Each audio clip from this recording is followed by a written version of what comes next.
Salve, salve, gente boa! E aí, tudo bem? Seja bem-vindo, muito bem-vindo ao canal. Nesse vídeo a gente vai entender melhor sobre o milênio, a prisão de Satanás. Quer pensar comigo? Vamos juntos, fica aí até o final.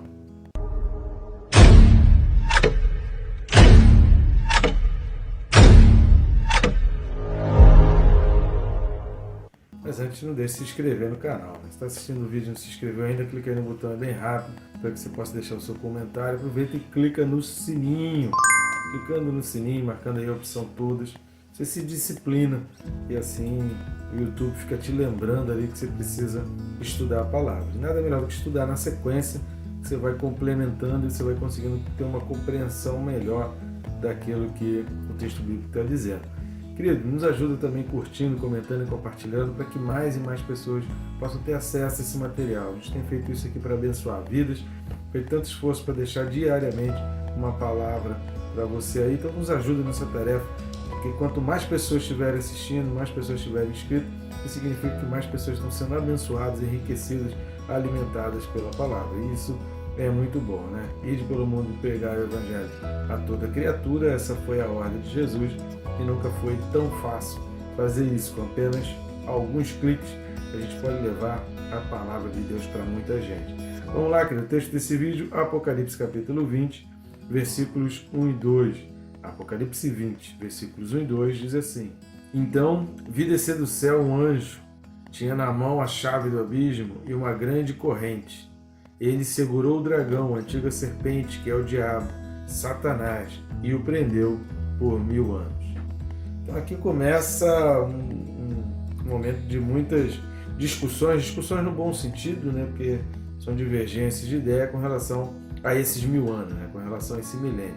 E aí cada interpretação vai depender de interpretação de outros textos. Então uma linha de pensamento vai te levar a uma outra linha de pensamento. Então a gente vai falar aqui, né? Existem aqueles que são pré-milenistas, pós-milenistas, amilenistas.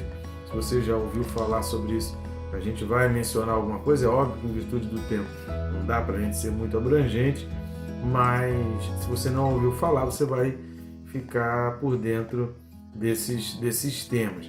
Mas tudo isso, seja pré-milenista, pós-milenista ou amilenistas, está ligado a outros textos, está ligado à interpretação de outros textos, como o próprio arrebatamento, se vai haver ou se não vai haver, como o período de tribulação, quando começa, quando termina, conforme está descrito aí na Bíblia. Então tudo isso faz parte de uma mudança na visão do milênio, vai implicar em, se você acredita assim, então você tem que acreditar assim, assim, assado, porque se acontecer isso, não tem como acontecer aquilo. Então, uma coisa está ligada à outra, existe uma linha de pensamento. É óbvio que é possível acreditar em uma coisa e um pouco na outra, até porque a gente está falando de futuro e de muita linguagem simbólica. Então, tem partes que são muito difíceis de entender. Então, os próprios teólogos reformados aí, há pontos que são indiscutíveis. Por exemplo, que Cristo vai voltar em glória, que os justos e os perversos, eles vão ser ressuscitados, eles vão ressurgir. A gente falou da primeira ressurreição e a gente vai falar mais para frente da segunda ressurreição. Então isso é claro, isso é muito evidente, a Bíblia não dá margem para a gente duvidar disso, da vitória final de Cristo, não tem dúvida nenhuma disso, de que Satanás realmente será preso, de que a besta e o falso profeta perderão, de que os reis da terra, a grande Babilônia, todo o sistema que surgirá na terra vai ser derrotado e vai ser destruído. Isso aí não tem dúvida, ninguém duvida desses pontos, né? De que haverá um julgamento final, lá em Mateus 25, 31 e os versículos, a partir do 31, Mateus 25 a partir do 31, Jesus fala sobre isso. Jesus disserta a respeito disso, então não dá para ter dúvida com relação a isso. Outra coisa que não dá para ter dúvida é que aqueles que foram justificados com Cristo vão receber uma recompensa no novo céu e na nova terra. Marcos capítulo 10 já fala sobre isso, a gente vai ver em Apocalipse 21 a concretização disso. Então são coisas reais. As divergências acontecem pela dificuldade às vezes de entender se, por exemplo, o capítulo 17 e 18 é uma sequência lógica em termos de tempo, é uma linha cronológica, ou se isso que a gente falou aqui, lembra que a gente falou no final do capítulo 19, né, quando a gente falou, a partir do versículo 17, a gente falou sobre a questão do Armagedon e de Gog e Magog. Então a grande dificuldade é se isso aqui é um novo episódio ou é uma continuação do que parou lá em 16:16. Então o que aconteceu lá em Apocalipse 16:16 parou, ou o que aconteceu em Apocalipse 16:16 foi um outro episódio e vieram essas sucessões de coisas, ou apenas o que está sendo narrado ali a partir do versículo 17 de Apocalipse 16 até o capítulo 19 é apenas uma maneira diferente de enxergar as mesmas coisas. Então isso tudo gera esse tipo de dúvida. Será que está falando da mesma coisa? Será que está falando de uma mesma batalha? Será que a batalha do Armagedon e a batalha de Magog é a mesma batalha? E aí a gente tem a questão da diferença dos 1000 anos. Será que o que está falando aqui em Apocalipse 20 da prisão de Satanás, isso aqui está acontecendo simultaneamente, né? Ou faz parte do mesmo episódio da batalha do Armagedon, por exemplo, né? Se a gente diferenciar que Magog, a batalha de Magog é uma outra batalha depois dos 1000 anos, então a gente acreditando nos 1000 anos, que existem os amilenistas que não acreditam, mas a gente acreditando nos 1000 anos, essa batalha do Armagedon vai ser antes, e a prisão de Satanás está dentro de toda a batalha do capítulo 19, está dentro daquilo descrito lá no Apocalipse 16, então a gente está falando de um mesmo episódio, toda aquela destruição da Babilônia, todos aqueles juízos, aqueles flagelos, tudo aquilo que aconteceu em Apocalipse 17 e 18, está dentro dessa batalha, faz parte de uma descrição dessa batalha, é um ponto interessante, é uma visão e é um tipo de interpretação. Então, antes da gente entrar nessa questão do milênio, sobre o abismo, nós temos aí vídeos referentes a Apocalipse 9, 1 e 2 e Apocalipse 11, 7. Então eu peço a você que assista lá sobre essa questão do abismo, porque o anjo teve que ter a chave do abismo e alguém tinha que ter a chave, porque esse abismo, Satanás saía dali. Então há trechos daqui do livro do Apocalipse que mostram Satanás saindo do abismo. Então por isso ele precisou ser preso e por isso tinha que ter uma chave, tinha que fechar ali para não permitir que ele saísse. Então isso é importante a gente entender, que a gente está falando de um período de 1000 anos onde Satanás está preso, onde ele não consegue atingir as pessoas. Isso vai ser importante para a gente, exatamente para a gente entender a questão do milênio, que eu vou mostrar aqui a minha dificuldade com quem não acredita no milênio, e alguns acham que o milênio começou já, que a gente já está vivendo o milênio, que o milênio começou com a ressurreição de Jesus Cristo. A minha dificuldade é porque desde a ressurreição de Jesus Cristo nós teríamos que estar vivendo um paraíso, né? O mundo teria que estar mil maravilha, porque se Satanás não está atacando, se o falso profeta e a besta já estão presos, cara, então o que é isso que está acontecendo à minha volta? O que é isso que eu vejo nos noticiários? O que é isso que eu vejo de pessoas sendo libertas e de possessões e de opressões demoníacas? Então, eu tenho um pouco de dificuldade quando eu olho ao meu redor, quando eu olho para o curso da história, tantas guerras, tantos problemas. Se a gente sabe que os problemas, os males desse mundo são provenientes do afastamento, da desobediência e do distanciamento da vontade de Deus, né? Que se a gente cumpre a vontade, se a gente é obediente à palavra de Deus, o mundo vive tranquilo. Mas a desobediência, querer fazer a vontade da carne, é que transforma o mundo no caos. Isso começou a acontecer já com Adão e Eva, e o caos já começou a entrar, Caim matou Abel, né? E ali o caos já começa a entrar no mundo por causa do pecado, não por causa de religião. Isso é um dos pilares que o diabo quer destruir, e aí exatamente aí entra o meu ponto de dificuldade de não acreditar no milênio, ou de achar que o milênio já começou na ressurreição, porque a gente está vendo o diabo tentando destruir o pilar da religião, o pilar moral, trazendo culpa. Quando a gente olha para a agenda ESG, para a agenda ONU 2030, é muito difícil imaginar que Satanás está lá preso, que foi preso depois da ressurreição. Eu tenho um pouco de dificuldade de acreditar nessa linha de pensamento. Há pontos que são indiscutíveis, há pontos que a gente não tem como discutir. Jesus Cristo vai voltar, a segunda vinda ela é real, foi prometida e ela vai acontecer, os justos vencerão, a primeira ressurreição é a ressurreição para a vida eterna, a segunda ressurreição é a ressurreição para ser lançado no inferno, só vai quem quer, é segundo as suas próprias obras, é segundo as suas escolhas, é segundo o que quer. Então o livro do Apocalipse nos alerta que existem os dois lados, o céu é real, o inferno é real, são pontos que são indiscutíveis. Mas aí a questão do milênio, a gente tem, por exemplo, a visão dos pré-milenistas. Eu me coloco dentro dessa linha dos pré-milenistas, que acreditam que os 1000 anos do reino de Cristo vão ser um período subsequente, vão ser um período logo em seguida à segunda vinda de Jesus, que aqueles fatos ali estão, de certa maneira, numa linha cronológica. É óbvio que há uns parênteses, Deus faz uns parênteses em tudo que está sendo narrado, desde Apocalipse 16 até o final do 19, há alguns parênteses, mas há sim uma sequência de fatos, uma sequência de episódios que vão acontecendo, e pode ser que seja referente a uma mesma batalha que durou muito tempo, pode ser, mas o fato é que Jesus veio, ocorre essa batalha e logo em seguida a prisão de Satanás no milênio. Então, pré-milenista que acredita que a segunda vinda ela vem antes do milênio. Então, depois da segunda vinda, Satanás é que será então amarrado e Cristo vai dar início a um longo período de paz e prosperidade. Porque aí a gente entende que o milênio é um período de paz e prosperidade. Não dá para eu olhar para o tempo em que eu estou vivendo, não dá para eu olhar para os fatos históricos, desde a ressurreição de Jesus Cristo até os meus dias de hoje, e imaginar que a gente está vivendo um tempo de paz e prosperidade. Eu não consigo olhar.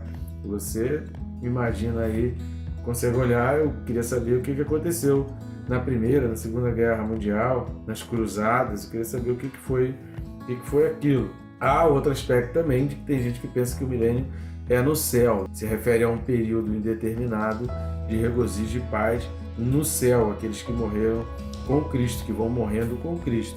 Pode ser, se você falar em relação ao mundo espiritual e não ao mundo material aqui. Aí de repente até poderia ser. Então, alguns acreditam que os 1000 anos são um período literal, enquanto outros o consideram um número simbólico.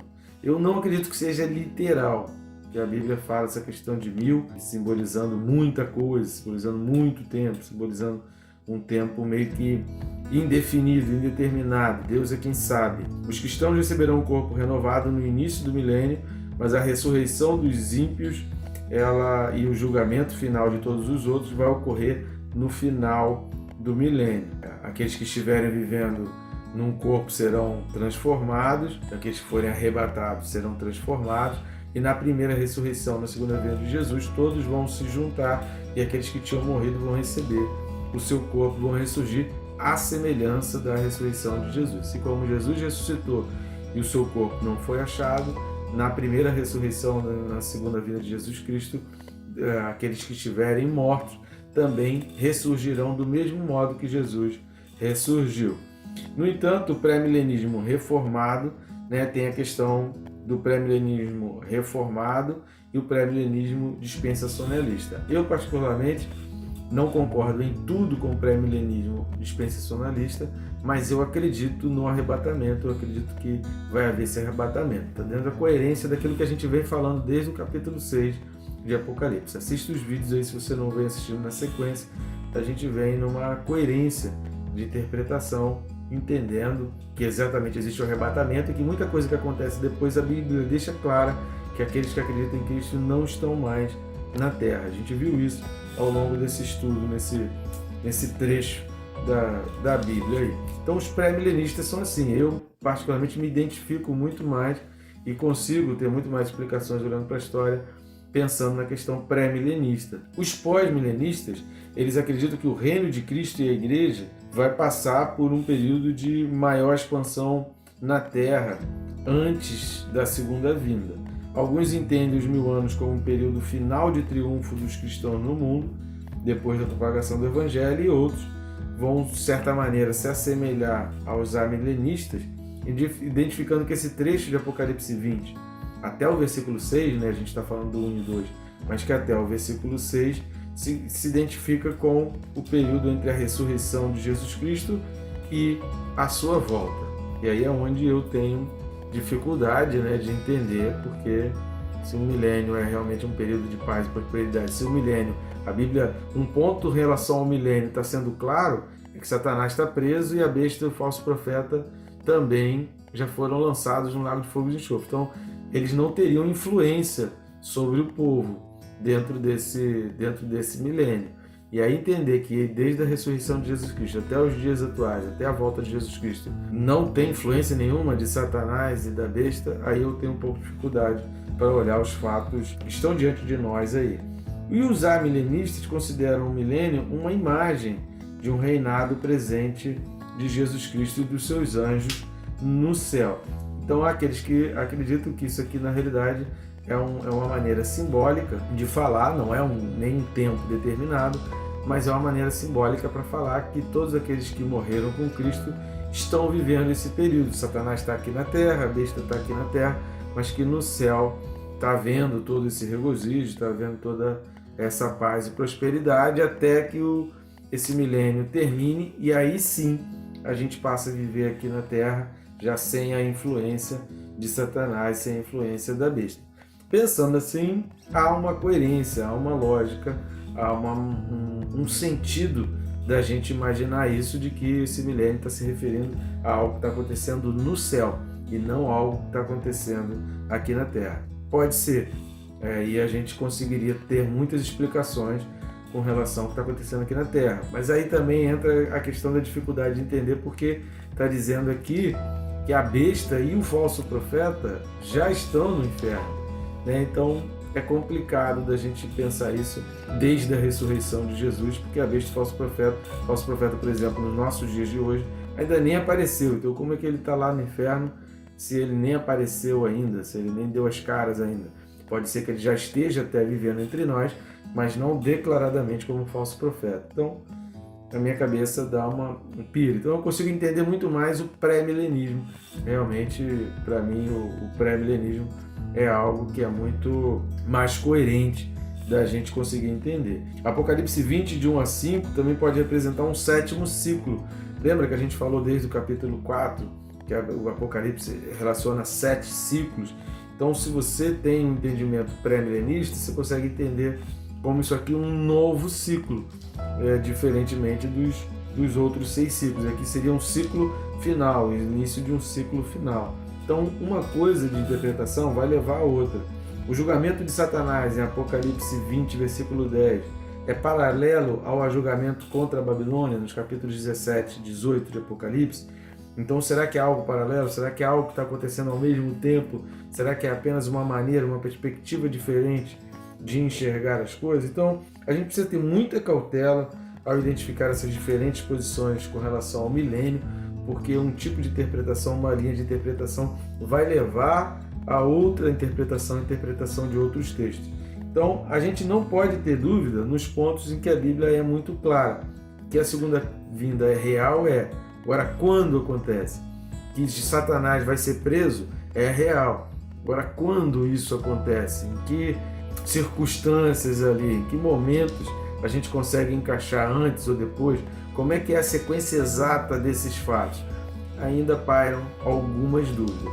Eu vou caminhando numa linha de pensamento, entendendo que depois de Apocalipse 16, que há aquele congelamento ali, é um pano de fundo histórico, é um relato de toda aquela mesma batalha do Armagedon até o capítulo 19, aqui a batalha do Armagedon, de que Magog é uma outra batalha depois dos 1000 anos. Então, uma coisa é a batalha do Armagedon, em que desde Apocalipse 16, 14 até o 19, até o final do 19 aí, até o 21, vamos encaixar assim, fechar a questão aí até o final do capítulo 19, é a mesma batalha, é a batalha do Armagedon. E inicia-se capítulo 20 aqui, falando dessa prisão de Satanás, exatamente ao decretar a vitória, ao conseguir a vitória no Armagedon, Satanás é lançado. Depois dos 1000 anos, é que então vem a questão de Magog, que a gente vai falar lá para frente, espiritual na terra, no céu na terra.